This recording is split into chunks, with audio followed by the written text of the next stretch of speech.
I'm Scott Horton, and welcome to the Horton-Kaiser Report. We're joined today by Tom Burgess. He's a best-selling author and award-winning investigative reporter. His latest book, which I have on my bedside stand right now, is Cuckoo Land, Where the Rich Owned the Truth. And he previously wrote Kleptopia, How Dirty Money is Conquering the World. That was published in 2020, and it became an international bestseller. It exposes the hidden connections that link a massacre on the Kazakh steppe and a stolen election in Zimbabwe to the City of London and the White House. The book shows how the world's kleptocrats, those who rule through corruption, are uniting and threatening to overwhelm democracy. Tom has been an investigations reporter with The Guardian since 2023, and before that, for 16 years, he was a reporter for the Financial Times. And his first book, called The Looting Machine, was published in 2015. It was based on work that he did in Africa, which I think is where we crossed paths in West Africa back in, I'm trying to remember now, 2012 or 2013. It revealed how the exploitation of Africa's vast natural resources condemns the continent to corruption, conflict, and poverty. The New York Times called it a brave, defiant book. In fact, it is quite a brilliant book. So welcome, Tom. Yeah, that's too kind, Scott. Thanks. It's very nice to see you. So I think we'll open up with Charles. You want to take the first shot? So this is a story about three people who have no apparent background or competence to build a billion-dollar pipeline in Bosnia-Herzegovina. Can you explain to us quickly why these three people seem to have the inside track to do something which they have no apparent competence to do? How does it come about that they are the ones with the absolute inside track to get this contract right now? Well, I've spent a little time in Bosnia trying to answer exactly that question. We might just have to take a step or two back first. So Bosnia is one of the last places in Europe that depends on Russian gas. And the EU is pretty energetically trying to wean itself entirely off Russian gas, and Bosnia wants to become a member of the EU. For a long time, the, let's say, more pro-Western elements in Bosnia and Herzegovina have been trying to build this thing called the Southern Interconnection, right? This pipeline that would connect Bosnia to a import terminal for liquefied natural gas, which could bring in gas from anywhere, but especially from the US. So that would break the dependence it has on this pipeline that runs east to bring in Russian gas.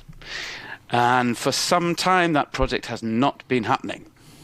It would be very big. It would be a big, serious thing. When I was there, one of the top people in Bosnia told me this is the most important infrastructure project ever undertaken in Bosnia, strategically, economically, politically. But it's not happening, I think, largely because Bosnia, as we know, has a difficult history, war in living memory that's led to this country that is essentially three ethnic blocs struggling for control. And into this scene strides Joe Flynn and Jesse Binnall and their local partner Amir Bekan. Now, who are these three people? You're right to say, Charles, that they don't, on the face of it, have an awful lot of qualifications to build an extremely important pipeline. Jesse Binnall is best known as one of the lawyers for the Trump family on political cases. Joe Flynn is probably best known as the brother of Michael Flynn, the, shall we say, colourful first national security advisor to Donald Trump, former head of the Defense Intelligence Agency, and recently pardoned by Donald Trump for lying to the FBI about covert contacts with Russia. We could maybe come back to that. His brother Joe is a businessman. He's mainly in healthcare. The Flynn brothers were big figures, as was Jesse Binnall, in the kind of Stop the Steal campaign, the election denial campaign, the campaign very close to Donald Trump's heart to try to discredit Joe Biden's victory in 2020. And last year, in the fall, Binnall and Joe Flynn, they come to Bosnia a place where, as far as I know, they've never really had much to do before. And with Amir Bekan, who is a local, I'll describe in a second, they have these talks with Bosnian officials initially about making an airport, renovating a couple of airports. And it's the Bosnian side, in my understanding, who see an opportunity here and say, would you guys like to undertake the most important infrastructure project we have, and also build some gas power stations? This is going to run to more than $1 billion. Could you please go away, find the financing, and build this thing? And they say yes. Well, you brought up Michael Flynn, so I'd like to dig in a little bit more there, and also get you to expand a bit more on the broader geopolitical framework here, because this project, I mean, this southern route pipeline in Bosnia, you might think, really, why would people around the world care about it? But it's quite clear the EU cares a great deal about it. Evidently, the Trump administration cares about it. The Kremlin cares about it. And here we come to the, really curious role of Mike Flynn. And he was, of course, he was a lieutenant general. He was the head of the Defense Intelligence Agency. That's, one of the top 3 intel agencies. He basically got kicked out of that role after he had a series of unexplained contacts with the Russians. And after his retirement from military service, he seems to have very aggressively pursued relations with Russia. In fact, we'll show a photograph of General Flynn having dinner with Vladimir Putin at a very festive gala occasion in Moscow. So what is there a Russian interest here that conflicts with the EU? And what is the Trump administration take on all of that? And by the way, Flynn also recently has appeared as a registered agent for the Bosnian Serbs. So how do you piece that into this whole equation? Let's maybe come at it, as you suggest, through the Russian prism. So gas is as we know, gas is the number one influence tool for Russia in Europe. For years, Western Europe, was held hostage every year with the threat of Vladimir Putin plunging sort of cosseted Brits and Germans and French into the freezing cold in winter. Ukraine was suppressed in its efforts to move towards greater independence from Russia by the fact that it needed Russian gas. Russian gas pipelines into Europe were allegedly controlled by organized crime. They were a way to channel not just energy, but also enormous bribes into the European political system in Ukraine and elsewhere. But now you have a situation for Putin where Ukraine, for all his efforts, is lost to him, as things stand at the moment anyway, almost entirely. His one big ally in Central Europe, Viktor Orban in Hungary, has lost an election, and the new leader of Hungary is pushing against Russia. But he does retain this very close relationship with Milorad Dodik, who is the leader of the Bosnian Serbs. So the Bosnian Serbs, best known as for the source of the paramilitaries who slaughtered Muslim Bosniaks in the early 1990s as Yugoslavia collapsed. Now Milorad Dodik, he uses some of that old rhetoric. He stirs up chauvinist hatred in the volatile Balkans. And he has been a pariah in Washington for a long time. He was under sanctions, placed under sanctions by Joe Biden's administration. And he finds himself now in a much, much stronger position because of the way he's been able to play the Trump administration. So what he has done, Dodek, is he hired an array of lobbyists, including Michael Flynn, to push his cause, the Serb nationalist cause, the Bosnian Serb cause in DC. And he's done this rhetorically. It's achieved through people like Laura Loomer by running this argument that we, the Bosnian Serbs, are your allies, America, in essentially the fight against Islam. We, like you, are up against these crazy Muslims. That's the underlying message. Michael Flynn has been traveling to Banja Luka, the main Bosnian Serb city, and he's been making very supportive speeches. The lobbying campaign in Washington has paid off spectacularly. The sanctions on Dodik and his family have been lifted.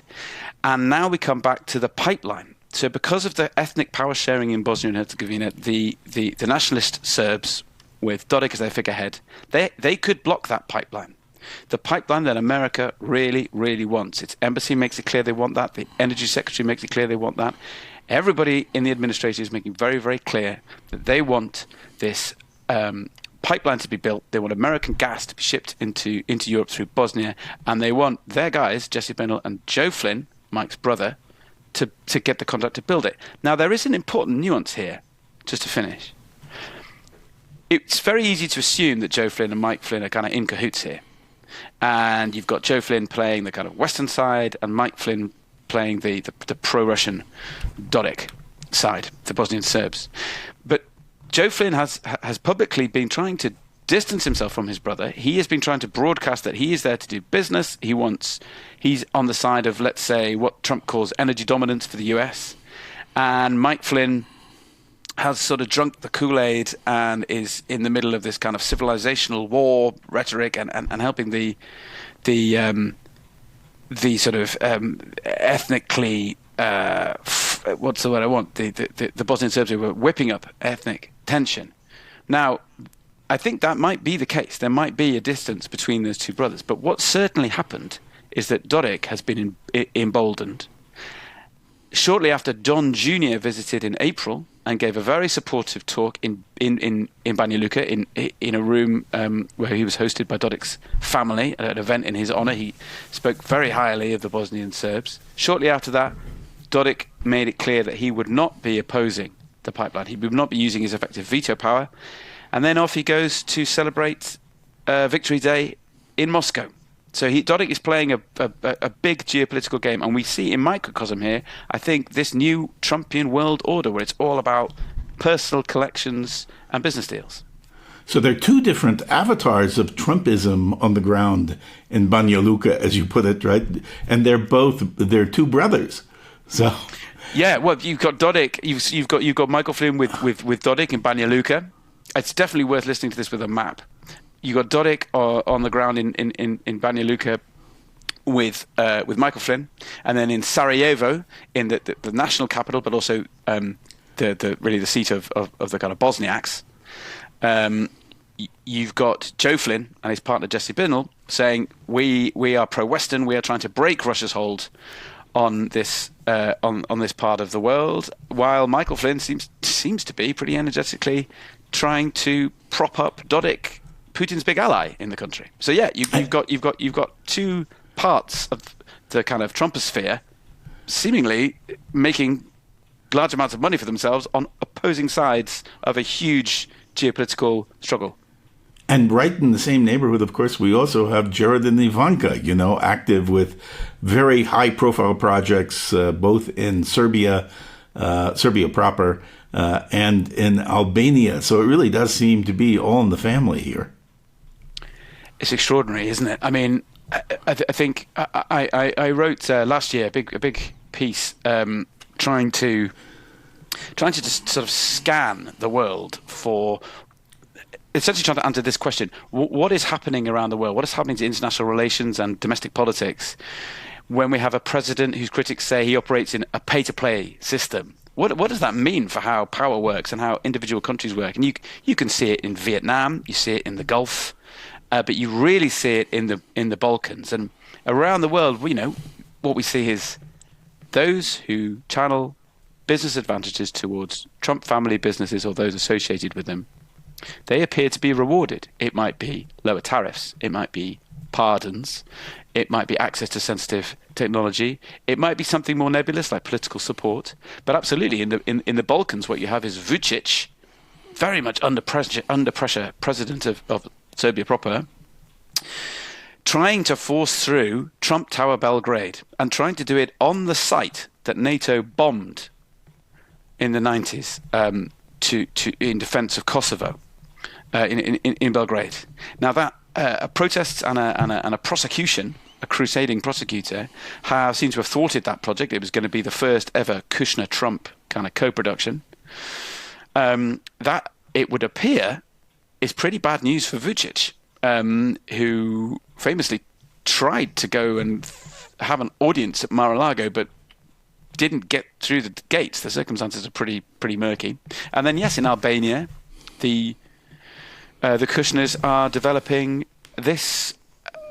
They plan to turn, I think, one of the most precious remaining wetlands in Europe into a sort of, as far as I can see, a kind of like oligarchic tourist playground.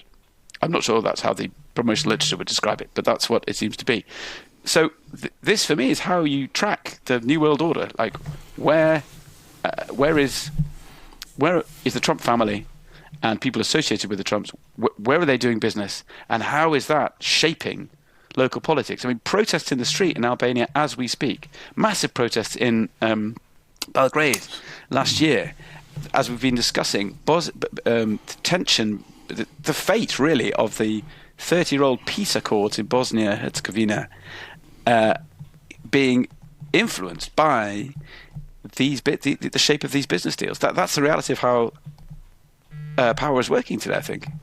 Well, U.S. diplomats have, I guess, in modern history, since the Balkans War, exercised really tremendous influence in Bosnia and Herzegovina. So how do U.S. diplomats play this situation with one of Trump's sons showing up, his senior advisors, his lawyers appearing in different roles related to this project? Are they engaging with it? Are they promoting it? Well, you hear rumblings of is it not to mix too many metaphors, but you hear rumblings of rolled eyebrows, raised eyebrows, rolled eyes in some of the embassies. But in Bosnia and Herzegovina, the AAFS project, that's the Jesse Pinnell and Joe Flynn company that is seeking this huge pipeline contract. They have been enthusiastically welcomed and supported by the embassy there. The embassy tweets all the time about how this is a great project, and it's a new era for it is a new era for European energy security, for Bosnia, and for US Bosnian relations. I should say, though, that it's also true that there are those among the Bosnian leadership who didn't need any encouraging, who can astutely read how politics goes now, and they can see that the way to secure the favor of the American superpower under Trump is through personal relations. It's through commercial relationships with either the family or people with connections, and as the local representative of Flynn and Pinnell's company, Amir Bekan, who's been a sort of minor politician and has done a few infrastructure projects, as he told me, America protects its investments. If you can use some personal connections to the Trump circles to hook in American capital, the warm embrace of American power comes with that. Well, you talked about rolled eyes and furrowed eyebrows. Yeah, I think I got it the wrong way around. But rolled eyebrows and furrowed eyeballs. But yeah, I mean, consternation is what I'm trying to say. Indeed, but no intimations of corruption coming from our diplomats?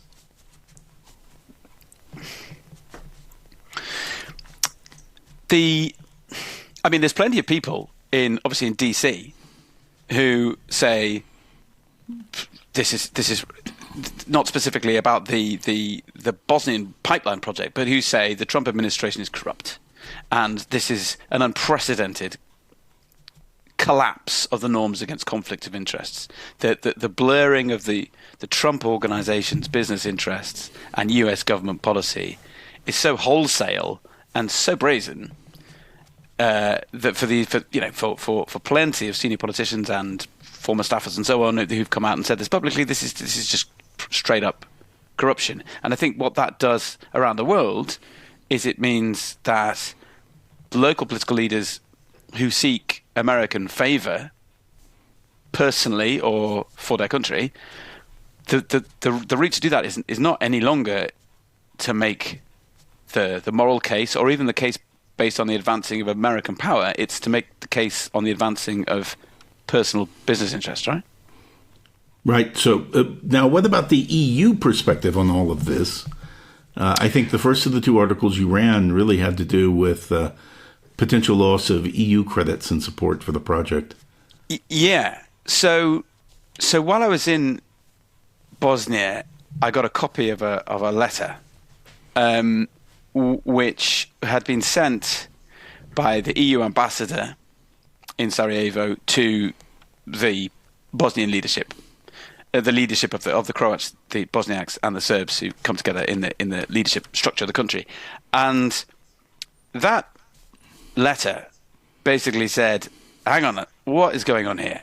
A law has just been passed that stipulates that that a particular company must be given the contract to build a huge piece of infrastructure. Now, this letter didn't go into detail about Binnall or Flynn or AAFS, but what it did do was intervene to say, just hold on a second, before you go setting your energy policy, you're supposed to be on a track to join the EU, and this involves an energy agreement that we have, and we Brussels and you, Sarajevo, are supposed to discuss and agree energy policy.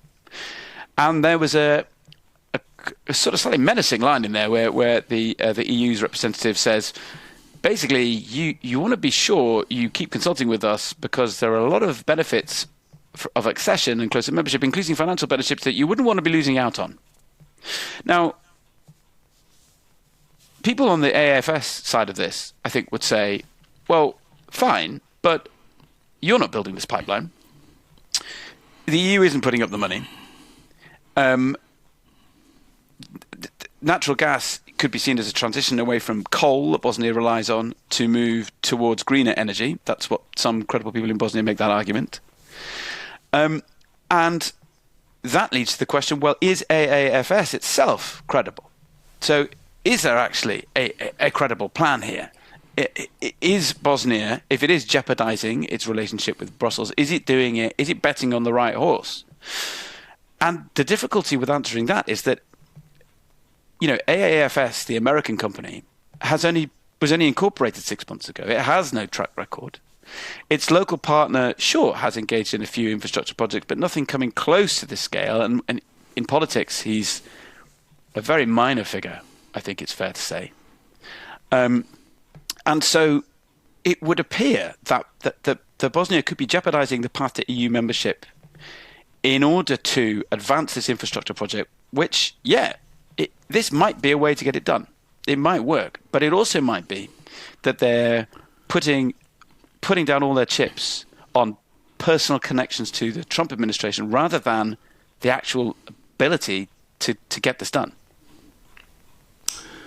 I just suggest to you, based on your reporting and that of others, that, these projects that we're looking at in Bosnia, as well as those in Serbia, Albania, a number of countries in the Persian Gulf as well, U.S. power and influence, U.S. political muscle is being used to extract private gain for members of the Trump family and participants, members of the Trump entourage, because certainly the Flynns belong to that, as does Binnall, and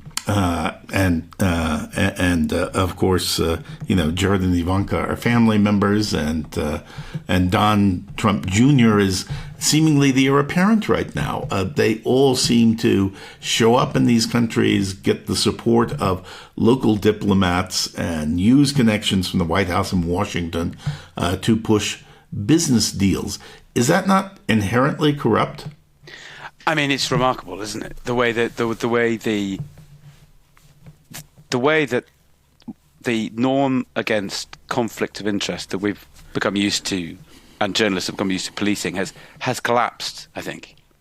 I mean, maybe the way to think of it is, can you imagine if Hunter Biden had turned up in Bosnia and I appreciate Binnell and Flynn are not members of Donald Trump's family, but let's just run with this for a second. Imagine if Hunter Biden had turned up in Bosnia and with the full vocal public support of not just of the US Embassy, but of members of the US administration, had been given contracts worth more than $1 billion in a field in which he could show no great expertise. Now, obviously, Hunter Biden's behaviour in Ukraine and so on rightly came under some scrutiny, but there seems to be an argument from the White House that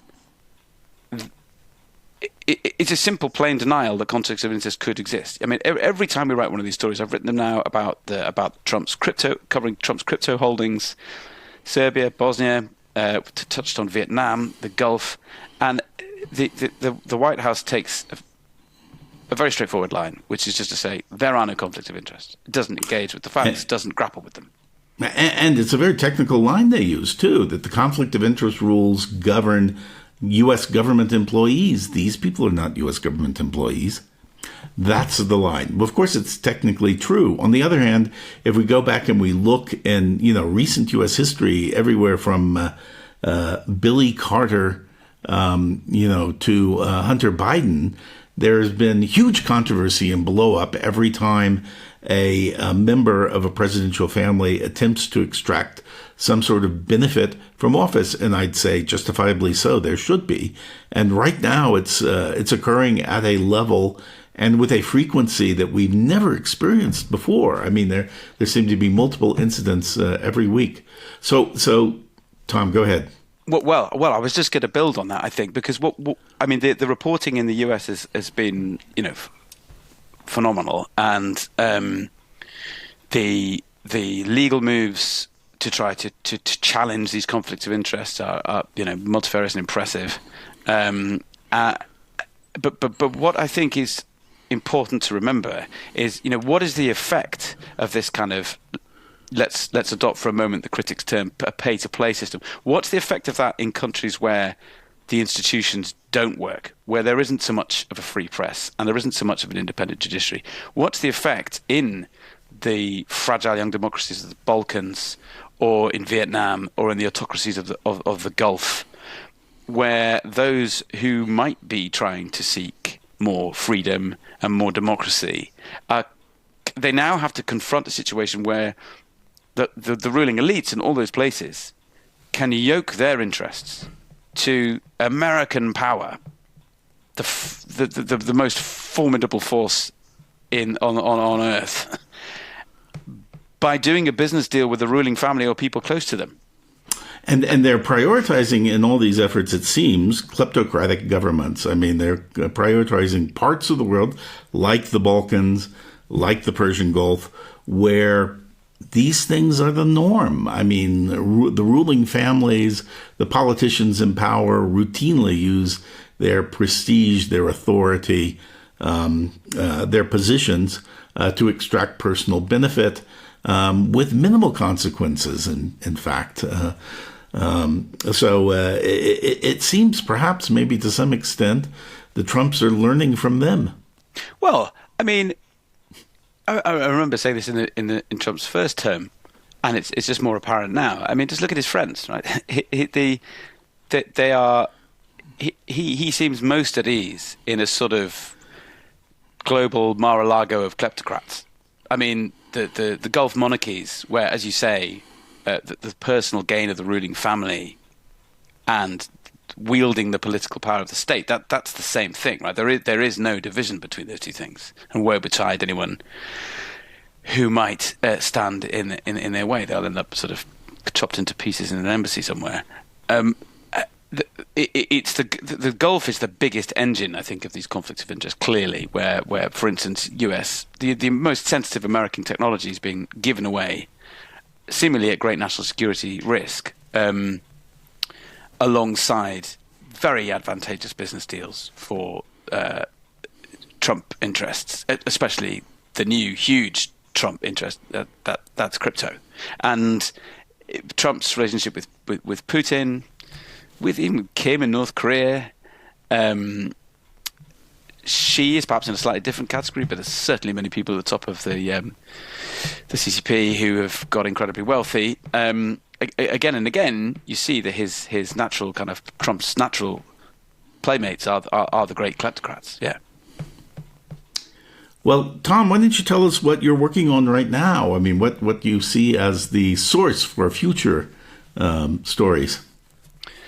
Well, the first thing I would say is that I can, if you look on my Twitter, there are ways to reach me, and there are ways through the Guardian's secure messaging system to reach me for any of your very influential and well-connected listeners who might have something that needs to come out. We're always guided by our sources. I do think that this is the big theme of our time. We've talked about this term before, and I got it from Ricardo Suarez de Oliveira, who's a fantastic politics professor in the UK. The privatization of power, the way that through corruption, largely, power is now serving the powerful, and it's not flowing through institutions. Alex Younger, the former head of MI6, who just died, who died this week, he articulated very well quite recently. He talked about moving into a world where, away from a multilateral world into a world of might makes right. And I'd put it slightly differently. I'd say that it is this privatization of power. So whether that is mega donors in UK politics, the flow of the kind of billionaires standing behind extremist politics all over the world, the collapse of the institutions that are supposed to ensure that the powerful act in the common interest, whether that's the press or the independent judiciary or accountable parliament. And I think that the real sharp end of this is the places in the world where the worst stuff is happening, and how is this new era of privatized power going to play out in the Balkans, in my old patch in West Africa, in Congo, in Asia, where whole states are falling victim to kind of crypto-enabled scamming gangs. And what does this mean really for the last vestiges of international law, I guess? So I'm always on the lookout for stories, very local, very specific and revelatory, that can show us these kind of rapid and dizzying shifts in the world order. Well, So, I think my phone is on. I think you put that very, very well. I think, what I see in American media recently is certainly a lot of reporting on corruption and individual cases of corruption, a lot of it involving the president's family and his cabinet officers and people in his entourage. But there really is not an effort to deal with this in a more systemic way. So, all these, the reporting on corruption is sort of a basic staple of political coverage in the United States going back for many, many generations. But what we're seeing right now is a shift in the way the government itself operates. So I think you said privatization of government. That strikes me as pretty much accurate. I mean, we're seeing a use of all the levers of government, all the opportunities of government for private gain. And that's something really different in a sweeping way from the prior corruption cases we've seen in prior governments. So I, want to congratulate you for the really important contribution you and the Guardian are making to this. Well, that's very kind. I would say one last thing that preys on my mind is if we just look forward a little, again and again I'm told the drive to do business deals by some of those, in the first family or around it, the pressure to get those done fast is because of the midterms. And some of this is speculative, I grant you, but it's worth just running it through, because after the midterms, if they lose control of one or both houses of Congress, then you're looking at massive inquiries, congressional inquiries into what we've been talking about, right? with subpoena power and so on. And, typically these are the kind of inquiries that lead to criminal procedures and so on. Which is not to say that there is any proven criminality, that we have not got to anything like that stage yet. But there will be much more powerful, subpoena-enabled scrutiny of all of this, potentially, after that. And then you look after the midterms, and then you look a little bit further ahead, and, you've just talked about places, government being put at the service of private gain. In places where you and I have worked, Scott, where that typically happens, but I don't know, let's say Nigeria, let's say Russia, Guinea. Let's say Venezuela, again and again, Guinea. Elections become about maintaining immunity from prosecution, right? That's their primary purpose. If you sit around in a Nigerian bar talking politics and wondering who's going to win the next election, all the calculations are about, right, well, who will lose their seat because they're going to jail. And I'm not saying this maps onto American politics directly, of course, but quite a lot of the people around Trump have gone to jail or have been convicted, including Michael Flynn, and we've been talking about now pardoned. I don't just mean without ending their careers. That's right. But again, you go back to these characters who were around the 2016 campaign and so on, Manafort and people like that. The stakes are so high now. There has been so much enrichment, which is going to face so much scrutiny, that you've got to wonder, especially with everything we know about attempts, as articulated by people like Steve Bannon, to control the electoral systems in the states. The stakes are going to be so high going into the next presidential election that you've got to really worry, I think, about whether the machinery that's supposed to keep those elections free and fair is going to hold. Key issue, in fact. And I think, you put it very well. I think all the comparisons that I see to West Africa are very, very clear. Trump loves to talk about what he calls the shithole countries. But in fact, one of the consequences of his management of the ship of state in the United States is that it becomes more and more like these shithole countries with the same sorts of political characteristics and political problems. So with that, I think we're coming to an end. So I want to thank you. We've been talking with Tom Burgess of The Guardian, who has given us a walkthrough of his two recent articles dealing with pipelines in Bosnia, and has given us a great introduction to the Flynn brothers and their critical central role in this pipeline politics. Thank you, Tom. Cheers, Scott.